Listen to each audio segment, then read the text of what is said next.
আমরা মানুষ, আমরা কেন নিজেরাই নিজেদের উপরে এত অভিযোগ করি? আমরা কেন নিজেদের এই অল্প সম্পদটুকু নিয়ে সুখী হতে পারি না? আমরা কেন অন্যের কি আছে না আছে এগুলা নিয়ে সবসময় মাথা ব্যথা করি? তো হ্যালো বন্ধুরা, আসসালামু আলাইকুম। সবাই কেমন আছেন? আজকে আপনাদের সাথে আমি আমার জীবনের কিছু বাস্তব কথা শেয়ার করব। আজকে অনেকদিন পর ফ্যামিলির জন্য নিজের হাতে আবারও ইফতারি তৈরি করলাম। কিছুদিন ধরে আমার শাশুড়ি আম্মাই সবকিছু সামলাচ্ছেন, মানে আমি আমার আব্বুদের বাসায় গেছিলাম, ওখান থেকে 2-3 দিন থেকে আসলাম, তাই জন্য তারপরে চলে আসার পরে আবার ফ্যামিলির সব দায়িত্ব আবার নিজের ঘাড়ে নিয়ে নিয়েছি। ফ্যামিলি সবার জন্য মজা করে আজকে আবারও ইফতারি বানিয়েছি। আচ্ছা, আমরা তো মানুষ, আমরা কেন নিজেরটা নিয়ে সুখী থাকতে পারি না? আমরা কেন বাইরের অন্য মানুষের লাইফস্টাইল দেখে মনে করি, ইস আমার জীবনটাও যদি তার মতো হতো, আমার জীবনটাও যেন তার মতো লাক্সারিয়াস হতো? কেন আমরা এগুলা চিন্তা করি? কোনো কিছুতেই মানুষের মন শান্তি পায় না, তাই না? একটা কিছু পেলে মনে হয় আর একটা যদি পেতাম। 5 তলা বাড়ি থাকলে সেই মানুষটা চাই যেন আমার 10 তলা বাড়ি হয়, আর যার 10 তলা বাড়ি আছে সে চাই তার যেন 15 তলা বাড়ি হয়।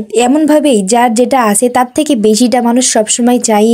আর এইভাবে সবসময় আল্লাহর কাছে সবকিছু চাইতে চাইতে সে তার নিজের জীবনের যে সুখ আর আনন্দ সেটা উপভোগ করতেই ভুলে যায়। আমি চাই না আমার জীবনটাও আর 5টা মানুষের মতো শুধুমাত্র আল্লাহর কাছে এটা ওটা চাইতে চাইতে দিন যায়। আমি চাই আমার জীবনটাকে সুখ আর আনন্দে দিয়ে ভরে দিতে। আর আমিও চাই, আমিও কেন চাইবো না, আমিও তো মানুষ, তাই না? আমি চাই আল্লাহর কাছে আমার জীবনটাতে সুখ আর শান্তি দিতে। আমার বাচ্চা আর স্বামীর সাথে আমি যেন সারা জীবন হাসি খুশিতে থাকতে পারি, এইটাই দোয়া করি সবসময়। এই যে দেখেন ছোট্ট আমার আরিয়ান বাবু, এখানে আমি চুলার পাশে বসে বসে পেঁয়াজি বেগুনিগুলা ভাজছিলাম। আমাকে গরম লাগবে এটা ভেবে সে পাখা নিয়ে এসছে আর আমাকে বাতাস করছে। এই যে এই সুখটার ভাগ আমি কাউকে দিতে চাই না, আর এই সুখটা আমি আমার জীবনে সারা জীবন ধরে রাখতে চাই। মায়ের বাড়িতে বেড়াতে গেছিলাম মায়ের জন্য মিলাদ করতে, তারপরে সেই মিলাদটা শেষ করে 3 দিন পরে ফিরে এসেছি শ্বশুর বাড়িতে। আর তারপরে আসার পর থেকে শুরু হয়ে যায় আমার আবার বৌমা হিসেবে দায়িত্ব। সকাল থেকে বাড়ির এটা ওটা কাজ করতে করতে দুপুর হতে লেগে গেছি আবার ইফতারি বানানোর কাজে। এই তো আমার পেঁয়াজিগুলো একদম শেষ, তারপরে বাজবো বেগুনি। আর আজকে আরো একটা স্পেশাল জিনিস বানাবো, সেটা হচ্ছে পেঁপের চপ, আর তারপরে রান্না করবো বোট। আচ্ছা, জীবনে সুখী হতে কি লাগে? আমার তো মনে হয় নিজেকে